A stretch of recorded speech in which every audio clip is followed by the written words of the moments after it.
Êxodo capítulo 17. Êxodo capítulo 17.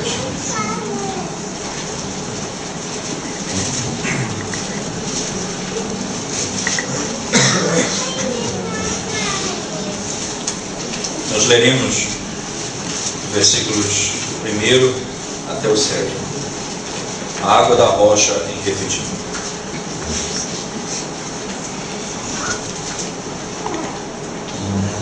Tendo partido toda a congregação dos filhos de Israel do deserto de Sim, fazendo suas paradas segundo o mandamento do Senhor, acamparam-se em Refidim, e não havia ali água para o povo beber. Contendeu, pois, o povo com Moisés e disse: dá-nos água para beber. Respondeu-lhes Moisés: por que contendeis comigo? Por que tentais ao Senhor? Tendo aí o povo sede de água, murmurou contra Moisés e disse: por que nos fizeste subir do Egito para nos matardes de sede, a nós, a nossos filhos e aos nossos rebanhos? Então clamou Moisés ao Senhor: que farei a este povo? Só lhe resta apedrejar-me. Respondeu o Senhor a Moisés: passa diante do povo e toma contigo alguns dos anciãos de Israel. Leva contigo em mão o bordão com que feriste o rio e vai. Eis que estarei ali diante de ti sobre a rocha, em Horebe. Ferirás a rocha e dela sairá água, e o povo beberá. Moisés assim o fez na presença dos anciãos de Israel. E chamou o nome daquele lugar Massá e Meribá, por causa da contenda dos filhos de Israel, e porque tentaram ao Senhor, dizendo: está o Senhor no meio de nós ou não? Amém. Vamos orar. Bendito Senhor, desvenda os nossos olhos segundo a tua bondade e graça nessa manhã, para contemplarmos as maravilhas do Evangelho na tua lei. Em nome de Jesus. Amém. Amém.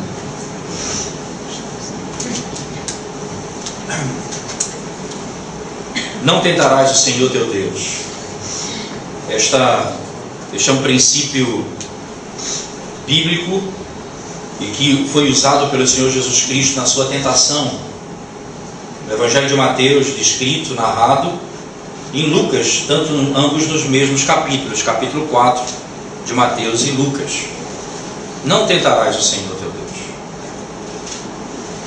O princípio da tentação, e onde o Senhor Jesus estabelece o princípio claro de que nós não podemos tentar a Deus, e a razão pela qual nós não podemos tentar a Deus está no livro de Tiago, no capítulo 1. Tiago diz que nós não podemos tentar a Deus porque Deus não pode ser tentado pelo mal. Isto é, Deus não pode ser tentado pelo mal. Em outras palavras, se Deus pudesse ser tentado pelo mal, Ele poderia tentar. Ele não pode ser tentado. A sua natureza é distinta da tentação.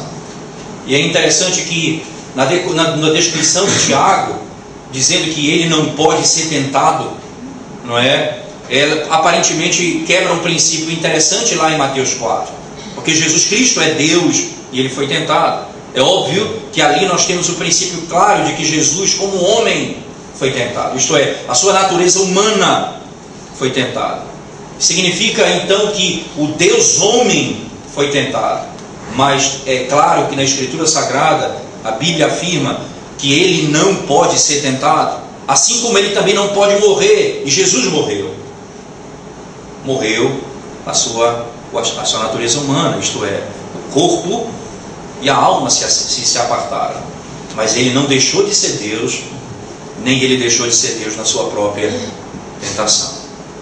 Então, a tentação ela é um ponto importante na revelação bíblica, mas ao mesmo tempo ela tem um papel importante na revelação da antiga aliança, quando em muitos momentos uma simples murmuração torna-se tentação. Isto é, quando eu extrapolo alguns limites na fala, na minha angústia com respeito àquilo que me falta, da minha necessidade, daquilo que eu acho que eu preciso, então eu começo a questionar Deus, a bondade de Deus, a presença de Deus, o amor de Deus e começo a colocar a minha necessidade em primeiro lugar. Por que o Senhor não me dá o que eu preciso? Como nós já falamos outras vezes nesses 3 textos, são 3 narrativas seguidas de murmuração. A ausência da água, ela foi importante para revelar a ausência de confiança em Deus. A ausência de pão, ela foi importante para revelar a ausência de confiança em Deus. O Senhor tira alguma coisa de nós para mostrar que nós precisamos somente dele e podemos viver sem qualquer coisa nesse mundo, mas nós não podemos viver sem ele. Israel estava no caminho para a terra prometida, estava aprendendo a depender de Deus. Ainda a mesma imagem é uma criança que está aprendendo a andar, ele está pegando o 3º tombo. Caminhou, caiu, o pai levantou. Caminhou, caiu, o pai levantou. Agora ele vai cair pela 3ª vez. Só que o levantar de Deus vai permanecer, mas a gravidade da reclamação, ela vai se tornar evidente no texto. Isto é, agora não é simplesmente murmuração, que é pecado também. Agora eles estão tentando a Deus. Eles estão testando a Deus. Eles estão se levantando contra Deus de modo claro. Segundo a narrativa bíblica, nós temos aqui as palavras de Matthew Henry. Ele diz de modo impressionante, ele fala assim que o Senhor que nos tira da terra prometida, nos conduz também para lugares onde não tem água. O Senhor que nos promete a terra prometida, essa terra que mana leite e mel, antes de chegar nessa terra, também nos conduz para lugares onde não tem água. Segundo o texto sagrado, o verso 1, ele diz: tendo partido toda a congregação dos filhos de Israel do deserto de Sim, fazendo suas paradas, veja, segundo o mandamento do Senhor. Isto é, eles pararam de acordo com o que Deus ordenava. Então, eles estavam ali porque o Senhor ordenou que eles estivessem ali. Não foi uma coisa fortuita, não. Eles estavam ali seguindo a ordenança divina. E percebam que na narrativa bíblica, irmãos, a narrativa descreve Deus dessa maneira: a presença dele, uma nuvem e uma tocha, de dia e de noite. Deus estava adiante deles, isto é, eles iam seguindo Deus. E eles param naquele lugar porque ali Deus parou. E foi a vontade dele que eles estivessem ali. E essa talvez seja a grande angústia da alma humana. E ao mesmo tempo a maior libertação da alma humana. Saber que onde nós estamos, nós somos trazidos por Deus. Nas minhas perdas, nos meus ganhos, o Senhor me trouxe aqui. O Deus que me tirou da terra da escravidão, mostrando o seu poder extraordinário,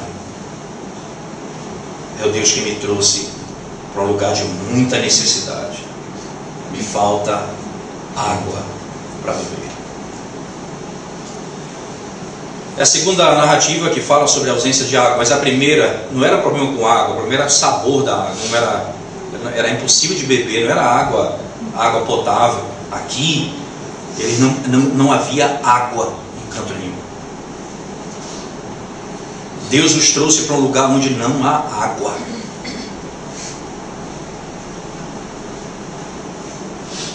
Eu posso confiar em Deus. Eu posso confiar em Deus de que Ele vai me conceder água para beber e que Ele vai me dar o necessário para viver. E que mesmo que eu não tenha o que comer, ou mesmo que eu não tenha o que beber, eu posso confiar nele.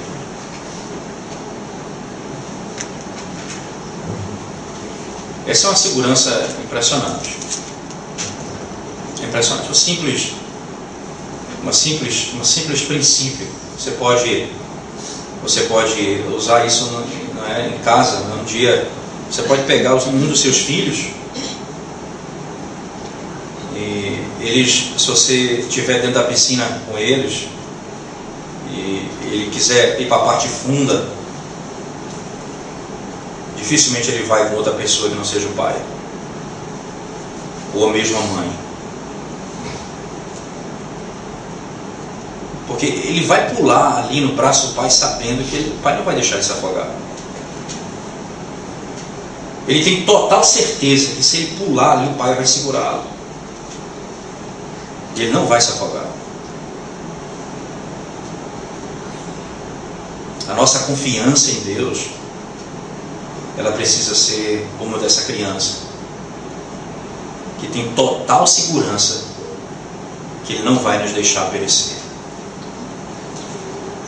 E esse ensinamento estabelecido no texto é, primeiro, Deus me trouxe aqui. Primeiro ponto fundamental para a vida da igreja. Deus me trouxe até esse local. Essa é a vontade de Deus. Eu não estou aqui por acaso. Eu não estou passando por isso por acaso. Eu não estou vivendo dessa forma por acaso. O Senhor me trouxe aqui. Ele vai tratar comigo. O segundo ponto importante na sequência do texto segundo o mandamento do Senhor, acamparam-se em Refidim e não havia ali água para o povo beber. As duas informações. Nós chegamos aqui por ordem divina e não havia água para beber onde Ele nos trouxe. E veja que a tradução da primeira palavra do verso 2 é contendeu. Não aqui é uma questão de contenda, já é atrito, intriga. Eles estão dizendo, olha, nós estamos nos queixando de Deus. Mas não para Deus diretamente, não queixando a Moisés. A contenda aqui é interessante porque ele diz assim, contendeu, pois, o povo com Moisés e disse, veja, não é contra Deus aparentemente, é contra Moisés diretamente. Na resposta de Moisés, mais uma vez, ele diz assim, na sequência diz, por que contendeis comigo? Por que tentais ao Senhor?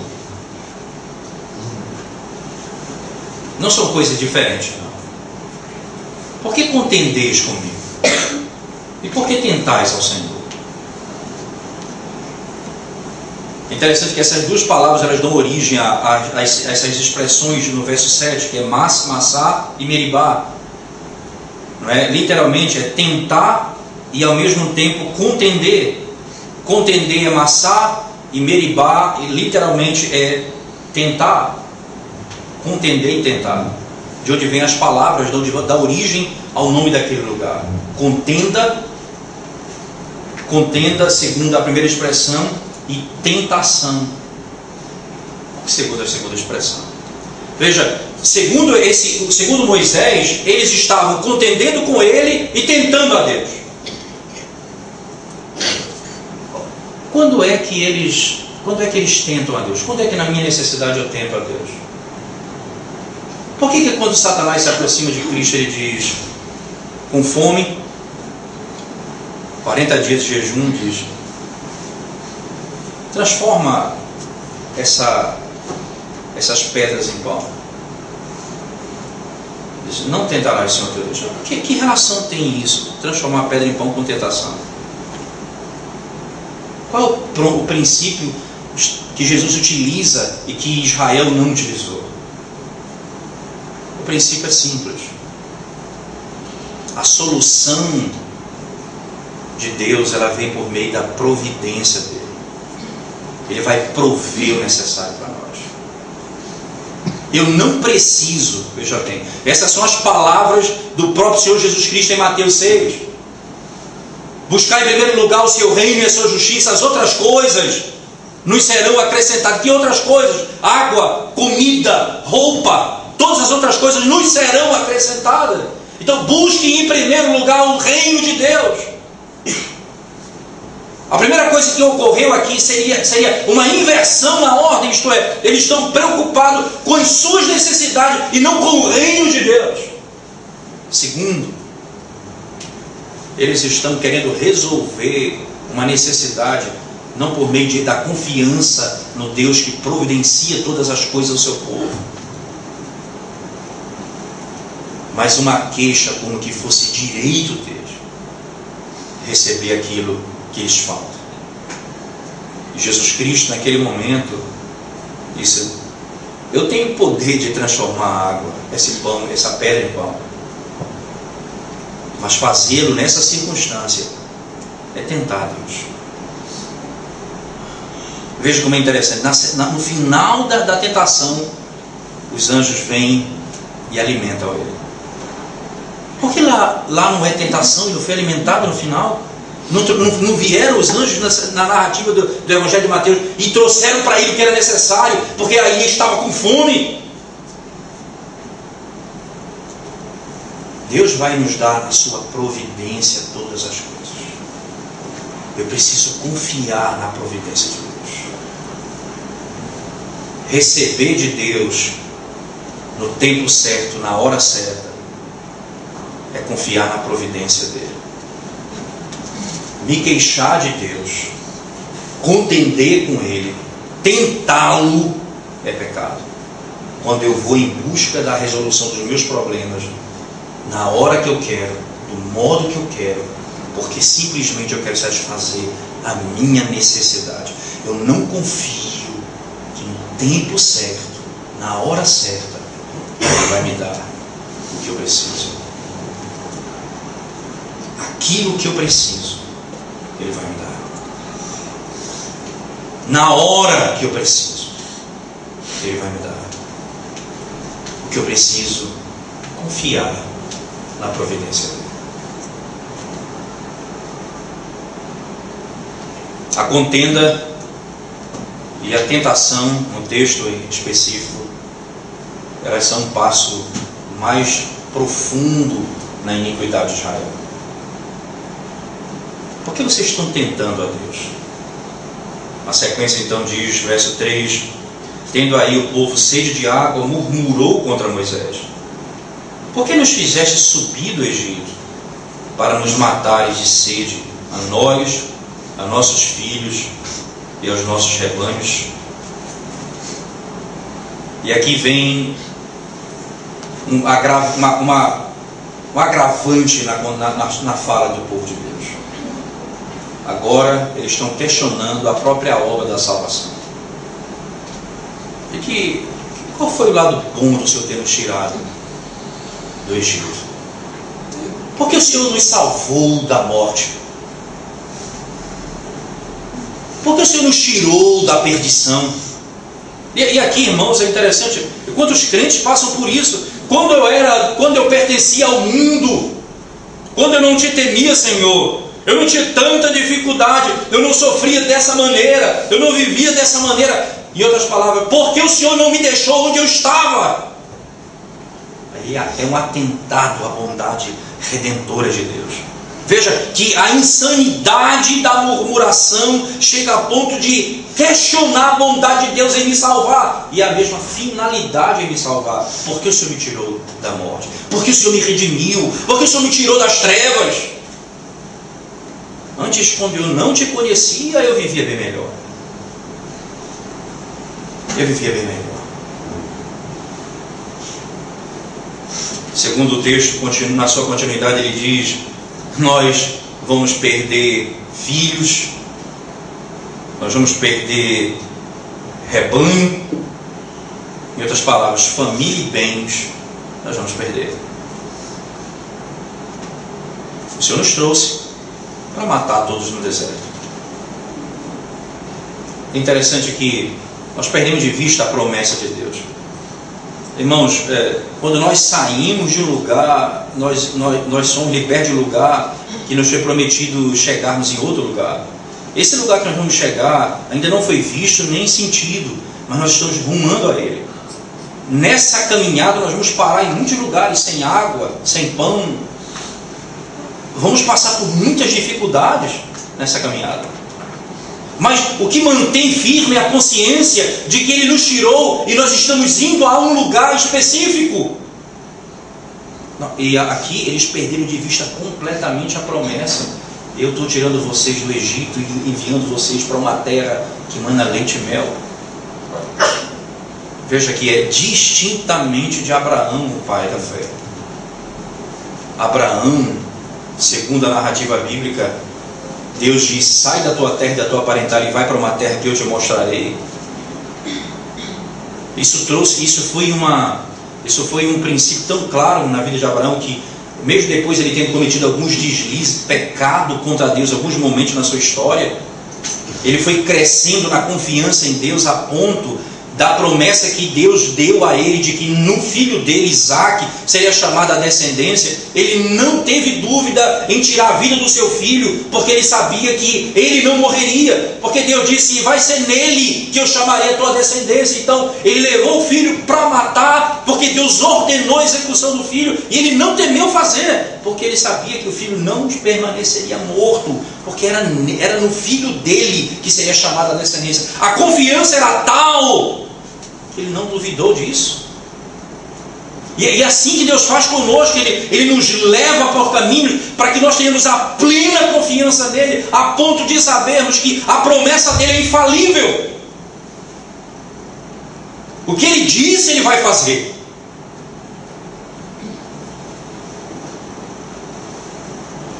Falta água aqui, mas ele vai providenciar para nós chegarmos até lá. Falta pão aqui, mas ele vai providenciar para podermos chegarmos no destino.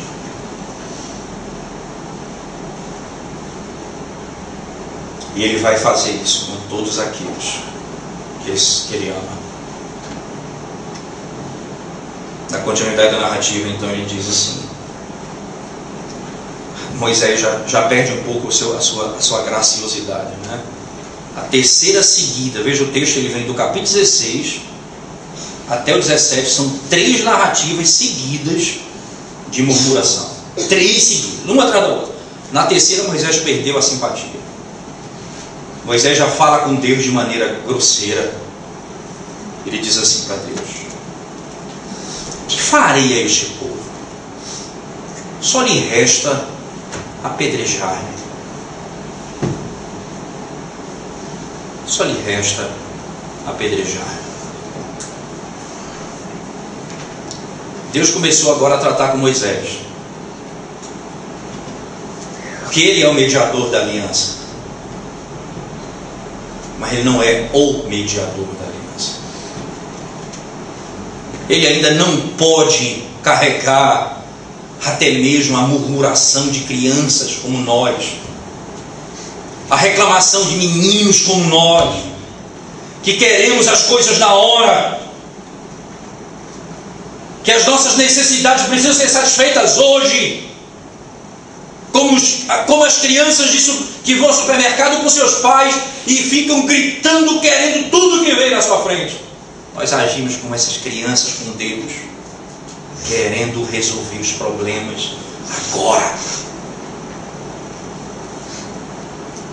E Moisés está sendo tratado também. E é interessante que a narrativa em que encerra, ele sai em direção à terra prometida. Eles estão aqui, haverá um clímax nessa história, que vai ser em Números, no livro de Números, quando eles estão perto da chegada do Monte Sinai. Eles estão avistando o Monte Sinai. E no Monte Sinai, antes do Monte Sinai, haverá uma outra história com respeito à água. E Moisés agora vai destampar a sua natureza pecaminosa. Deus vai dizer para ele: fala a essa pedra. E Moisés, irado com o povo que reclamava, ele fere a pedra. E Deus diz: você não santificou o meu nome no meio de Israel. A primeira com a água e a última com a água vai ser o fim desse processo antes do Monte Sinai, onde Deus vai mostrar já a Moisés que ele é o homem de Deus, mas ele não é ainda o mediador. Haverá outro que virá no lugar dele. ele perde a paciência. Ele perde a paciência. Esse povo quer me apedrejar. Então veja que Deus não fala nada com Moisés acerca disso. Veja, na sequência narrativa, Deus não se dirige acerca desse tema com ele. Ele responde a Moisés, dizendo o seguinte: respondeu o Senhor Moisés, passa adiante do povo e toma contigo alguns dos anciãos de Israel, leva contigo em mão o bordão com que feriste o rio e vai. E aqui é interessante, irmãos, duas coisas importantes o narrador insere no texto. Não insere, não que não aconteceu, mas é informado no texto, que são importantíssimas na continuidade do texto, tanto no passado quanto na continuidade. Primeiro são os anciãos que terão um papel primordial, a ponto de que no capítulo 18, não é, nós teremos aqui a nomeação de auxiliares para poder ajudar Moisés no trabalho, que certamente já foram aqui citados no capítulo 17. E esses anciãos são tão importantes que quando Moisés sobe para receber a lei de Deus no Monte Sinai, eles vão com Moisés até o topo, até a metade do monte. Depois ficam ali, apenas Moisés entra no Santo dos Santos para receber a lei. A importância dos presbíteros se dá desde aqui da revelação bíblica. O que Paulo vai falar no Novo Testamento sobre os presbíteros da igreja já é falado aqui no texto como esse em Êxodo. Da necessidade, a ponto no capítulo 18, a escolha de anciãos, homens que pudessem auxiliar Moisés no trabalho. Foi sempre assim na revelação. Os presbíteros, porque a palavra ancião, que onde vem a palavra, literalmente a palavra presbítero no Novo Testamento, não é? Ela procede sim desse caráter de ser um homem ancião. É por isso que, tanto em inglês, usa a mesma expressão elders, que são anciãos. A mesma linguagem, tanto para o Novo quanto para o Antigo Testamento. É a mesma linguagem. E aqui, esses anciãos são escolhidos. Ele diz: toma os anciãos contigo. Mas toma também o bordão. E aqui é interessante que ele faz uma referência: o bordão com que feriste o rio e vai. Ferir o rio aqui pode ser ambíguo, no sentido de dizer que você fez o mar vermelho se abrir. Não é, aqui o rio é uma referência a ferir o rio, ao rio Nilo. Perceba que quando ele feriu o rio com aquele bordão, a água potável acabou no Egito, tudo se transformou em sangue. Agora ele está dizendo: o mesmo poder que eu tenho de fazer cessar a água que havia em abundância, eu tenho o poder de fazer sair água de onde não existe água. Isto é, eu sou o Deus da criação, que chamo à existência as coisas que não existem. Eu sou Deus, Criador de todas as coisas. O mesmo bordão, e a referência é implícita, e eu penso que é clara, porque ele poderia apenas dizer: pega o bordão, mas ele faz: pega o bordão que o rio Nilo foi ferido com ela. E aqui, claro, esse rio ferido por ela, tudo se transforma em sangue. Agora ele vai fazer sair água de onde não existe água. Israel vai aprender mais uma vez que o poder que eu usei para libertá-los é o poder que eu tenho para conduzi-los até a terra prometida. A minha presença está no meio deles. Eu vou guiá-los até o fim. Eu vou conduzi-los até o fim. Mas aí vem a parte mais bela da narrativa. O texto diz: eis que estarei ali diante de ti sobre a rocha, em Horebe. E é interessante que Horebe é o mesmo lugar para um monte onde ele vai receber a lei. mesma região, mesma localidade. Estarei diante de ti sobre a rocha em Horebe. Estarei diante de ti sobre a rocha. E aqui a expressão rocha ela vai ser importantíssima no texto. Ferirás a rocha, e dela sairá água, o povo beberá. Moisés assim o fez na presença dos anciãos de Israel. Mais uma vez a imagem dos presbíteros com ele. Ele fez isso juntamente com os anciãos de Israel, na presença deles.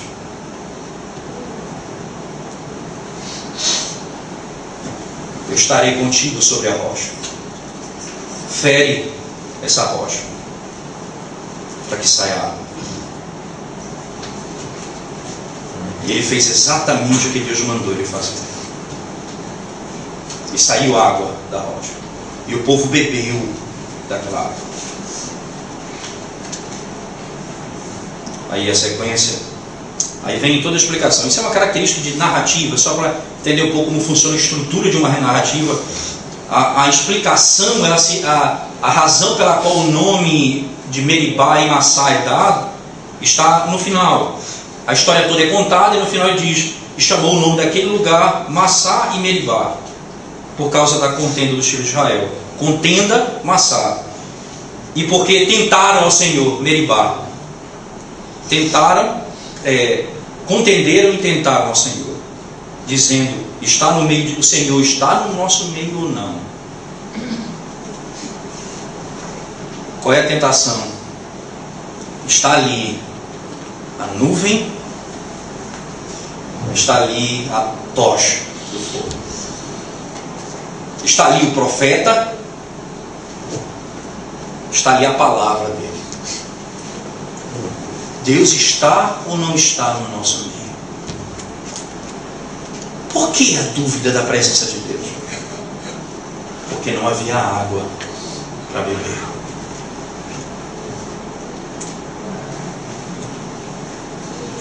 O que é que me assegura que Deus está no nosso meio?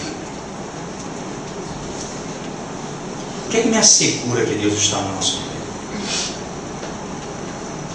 O apóstolo Paulo, escrevendo aos Romanos, diz: nem fome, nem angústia, nem coisas do presente, nem coisas do porvir, nem espada, nada poderá nos separar do amor de Deus que está em Cristo Jesus. Nada poderá nos separar.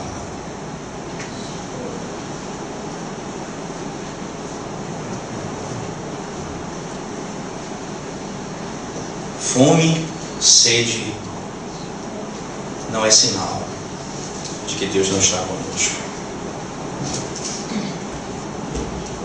Necessidade alguma nessa vida.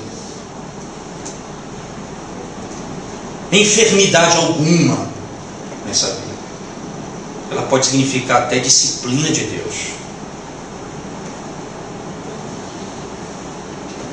Mas ela não é um princípio que revela que Deus não está conosco. Eu estou convosco todos os dias até a consumação dos séculos. Isso não significa dizer que Cristo não tivesse afirmado à igreja: no mundo tereis aflições, tende bom ânimo, eu venci o mundo. Mas ele disse: eu estarei convosco até a consumação dos séculos. A minha presença estará convosco. Eu vou conduzir vocês. Eu libertei vocês do inferno, da morte, e vou conduzir vocês. E nessa condução eu vou levá-los a lugares que não têm água. Eu vou levá-los a lugares que não têm pão, para que vocês saibam que nem só de pão vive o homem, mas de toda a palavra que procede da boca de Deus. Eu vou levá-los a um lugar onde não tem água, para que vocês clamem pela água da vida. Porque quem beber da água que eu tenho, nunca mais terá sede. Eu vou levá-los para que vocês aprendam a confiar em mim e saber que nenhum dos que são meus e que o Pai me deu, nenhum ficará no meio do caminho.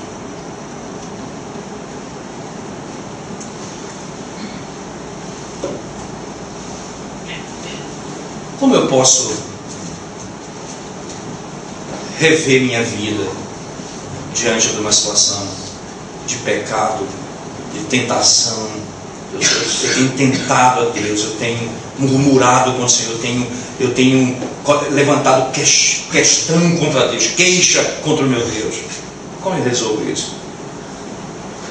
A história de Israel, irmãos, e assim como a história do Antigo Testamento, ela é uma história em que esse povo ele tá intimamente ligado a Cristo, ou então ao profeta, ao mestre, ao servo sofredor que vai ser revelado no Novo Testamento, que é Cristo.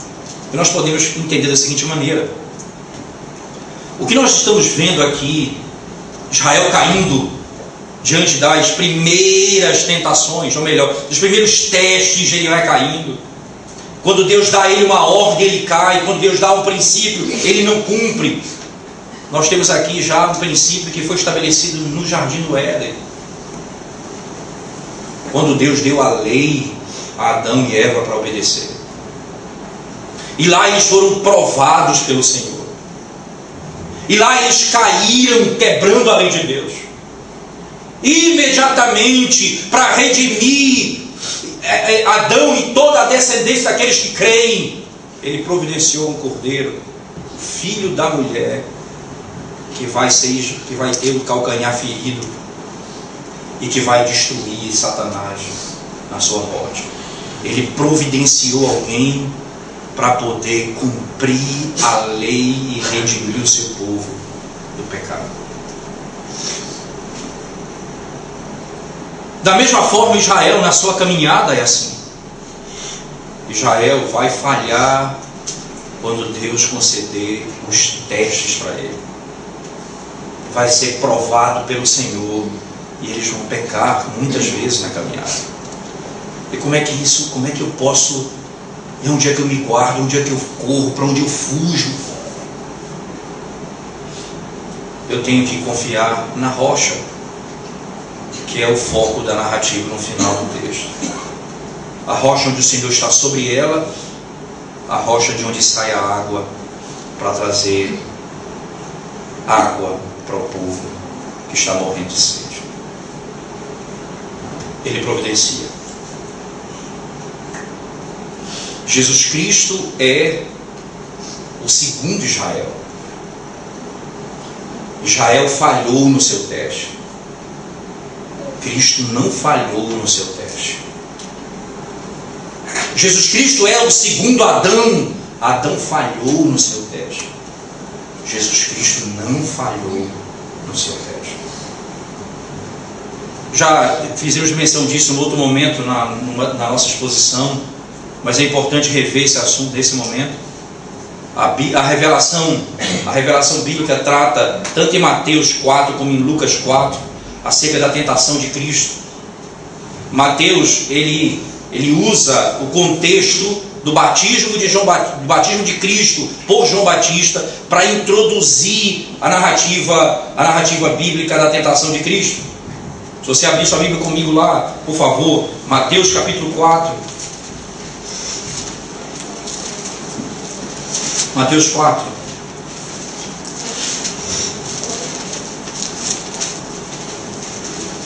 Capítulo 3 encerra com o batismo de Jesus. Isto é, Jesus Cristo aqui sendo associado com aqueles pecadores com quem ele veio salvar.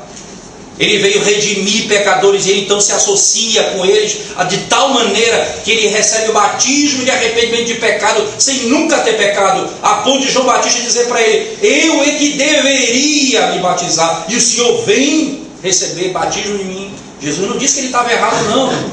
Jesus diz apenas: é importante que se cumpra toda a justiça, que haja cumprimento da lei. Então eu vou cumprir o que eu vim cumprir. Então Jesus Cristo aqui é exatamente o povo que ele veio salvar. E veja que no capítulo 4 ele é tentado. E ele vence a tentação, a ponto de no finalzinho, no verso 10, então Jesus lhe ordenou: retira de Satanás, porque está escrito: ao Senhor teu Deus adorarás e só a ele darás culto. Com isso deixou o diabo, e estiveram anjos e o serviram. Então ele vence a tentação. Israel, no capítulo 3, a quem ele representava no Antigo Testamento, não cumpriu a vontade de Deus. Israel não foi fiel ao Senhor. Israel, quando testado, falhou, porque amava mais o pão que vem da terra do que o pão que vem do céu. Porque queria mais a água que brota da terra do que a água que vem do Senhor. Mas Jesus aqui vence o pecado que Israel não venceu. No capítulo 4 de Lucas, que narra a tentação de Cristo da mesma maneira, o que antecede a narrativa de Lucas, o capítulo 3 de Lucas, é a genealogia. Veja, Lucas 4. O que antecede é a genealogia de Jesus Cristo. E Lucas põe de cabeça para baixo a genealogia, para dar o foco exato na narrativa. Veja que no verso 38 ele diz: Cainã, 3:38, Cainã filho de Enos, Enos filho de Sete, este filho de Adão, filho de Deus. Mas o texto começa no verso 23 do capítulo 3. Ora, tinha Jesus cerca de 30 anos. Ele começa a falar da genealogia de Cristo. Começa com Cristo e termina com Adão.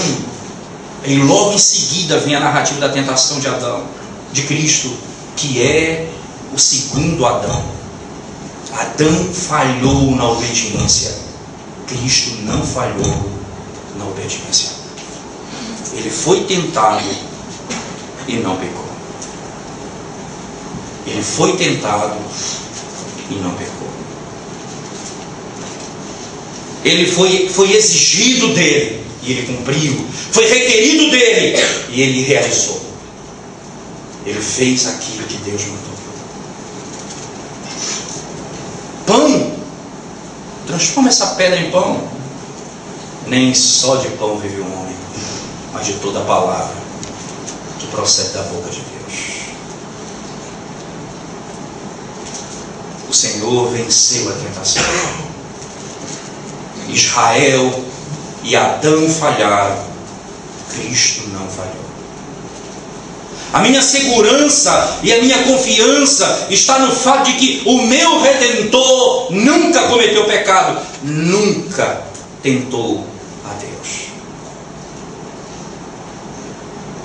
Mas mais do que isso,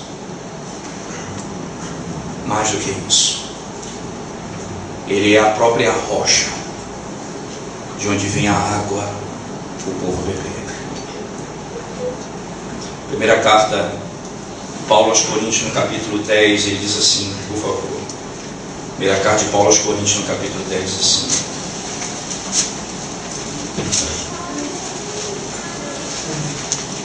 verso 1 em diante. Ora, irmãos, não quero que ignoreis que nossos pais estiveram todos sob a nuvem, todos passaram pelo mar, tendo sido todos batizados assim na nuvem como no mar, com respeito a Moisés. Todos eles comeram de um só manjar espiritual e beberam da mesma fonte espiritual, porque bebiam de uma pedra espiritual, uma rocha que os seguia, e esta rocha era Cristo. Ele não apenas venceu a tentação, mas ele é o alimento do seu povo. Ele é o sustento do seu povo. E por ele ter sido o mediador e ser o mediador distinto de Moisés, que já estava ali dando indício de a falta de paciência com o povo, o Senhor Jesus Cristo, diferentemente, cumpriu tudo isso, obedeceu toda a lei, nunca tentou, nunca pecou, nunca cometeu um único deslize na lei, porque é perfeito e nunca cometeram pecado. E ao mesmo tempo alimenta o seu povo com a água, com a fonte espiritual que alimenta a sua igreja. É de onde nós recebemos a vida, é para onde as nossas raízes foram lançadas, para dentro de um rio que não tem fim. E que mesmo no tempo de seca nós não deixamos de dar fruto, porque esse rio não seca. É água, água para sempre. Hebreus vai dizer, no capítulo 4, por favor. Hebreus capítulo 4, finalzinho do capítulo 4, ele diz assim: o benefício da obediência de Cristo.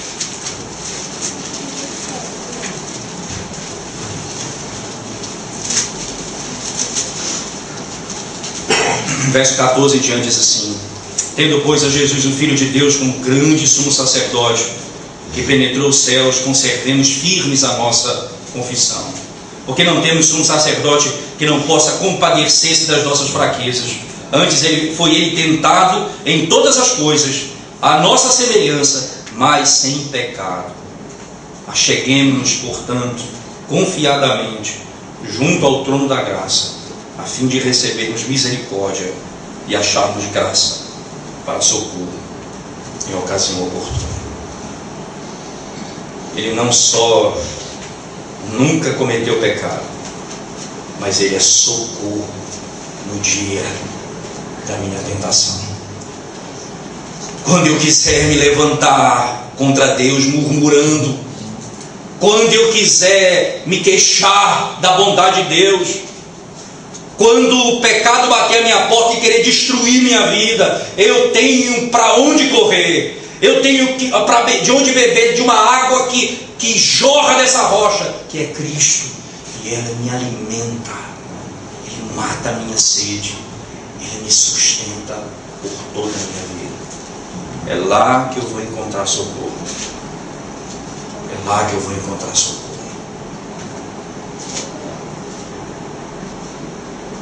O que é que falta para você? O que é que você mais se queixa nessa vida?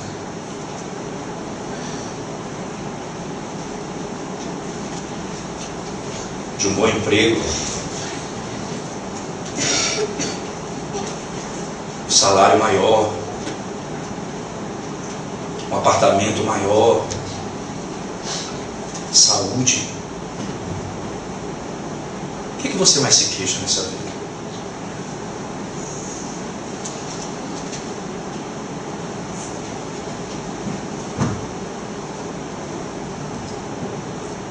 Confia no Senhor.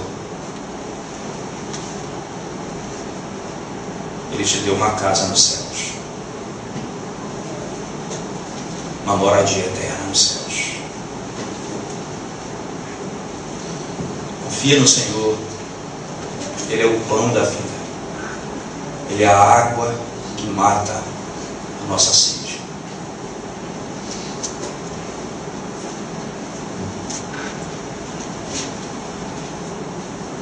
O que mais você se queixa?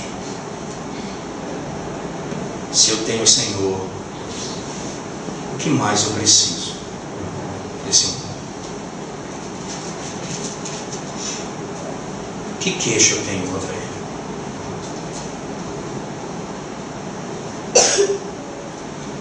Nessa final de semana passado, nós tivemos o grande prazer de ouvir o Dr. Carl Chung. Ele contou a história que me fascinou, de John Owen. Eu fico imaginando isso. A minha alma, eu não consigo imaginar a dor desse homem. Não consigo imaginar. Como pai, eu não consigo imaginar a dor desse homem. Ele teve 11 filhos. 10 filhos ele enterrou na infância. A única filha que sobrou, casou e teve um casamento infeliz. Voltou para casa. Pouco tempo depois morreu. Ele enterrou 11 filhos.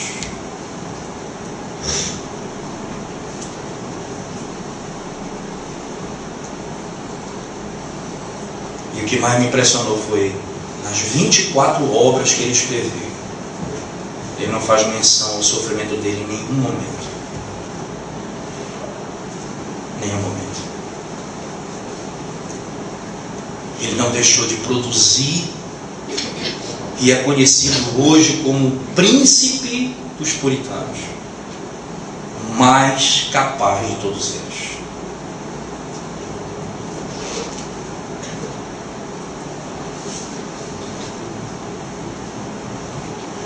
Se Deus é a nossa satisfação, o que mais eu terei necessidade nessa vida? Se Ele é minha riqueza, que riqueza outra eu vou buscar nessa vida? Se Ele é minha porção, que bem maior eu posso ter?